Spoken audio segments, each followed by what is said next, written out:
ini tuh kira-kira batuan apa ya? Kenapa bisa ada di dunia ini? Dan juga kalau misal batuan ini disayat tuh kenampakannya gimana ya? Sama apa aja sih yang terkandung di batuan ini? Jujur aku kepo banget deh. Kayaknya aku harus belajar banyak buat mengetahui batuan ini. Halo teman-teman, kalian kepo juga nggak sih sama batuan ini? Sama gimana proses pembentukannya?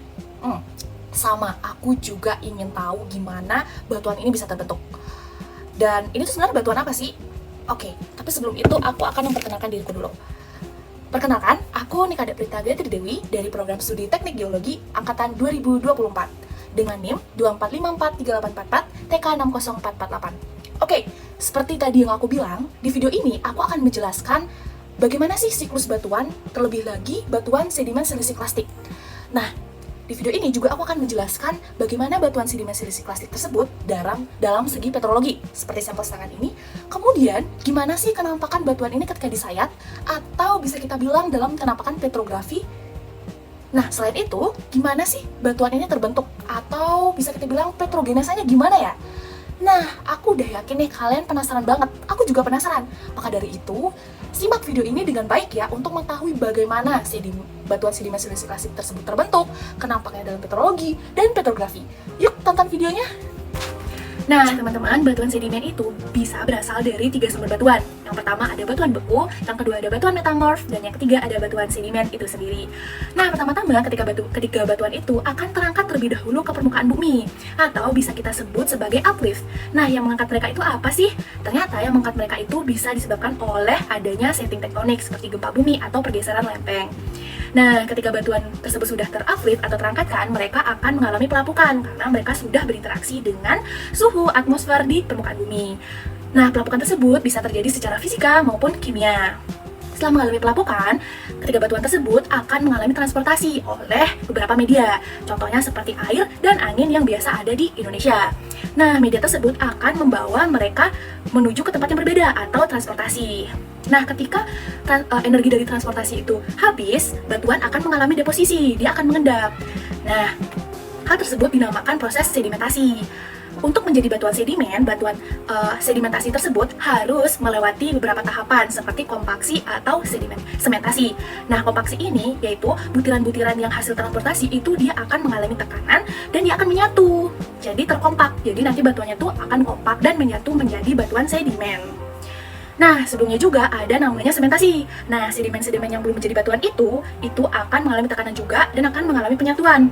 Bedanya di sini akan dibantu oleh mineral sebagai semen atau pengikatnya, seperti mineral kuarsa, silika maupun kalsit.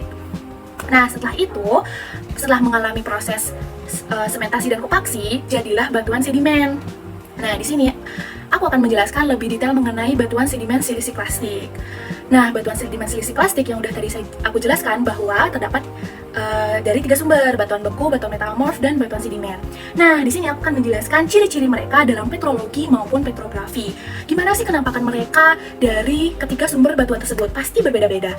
Nah, yang pertama itu adalah batuan beku. Jadi, batuan beku yang teruplift tadi itu akan mengalami proses sedimentasi sehingga menjadi batuan sedimen. Dalam petrologi, kita bisa menjumpai sebagai batuan sedimen batu pasir kita sebutnya. Nah, dalam petrologi, kenampakannya itu bisa kita lihat beberapa ada mineral kuarsa, kemudian ada mineral plagioklase juga. Nah, tapi kita bisa melihatnya lebih jelas dalam sayatan tipis.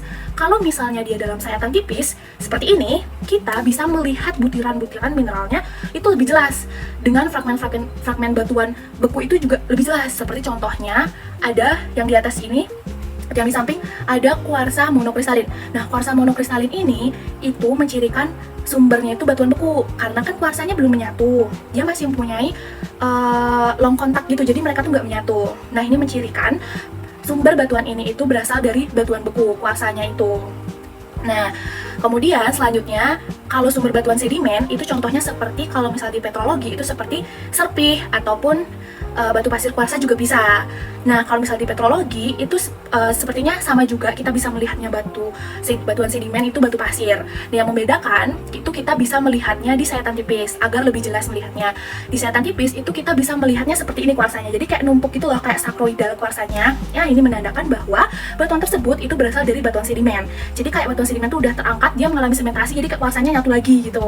Jadi kayak butir-butir ngumpul ini. Jadi kelihatan bahwa sumbernya itu dari batuan sedimen itu sendiri.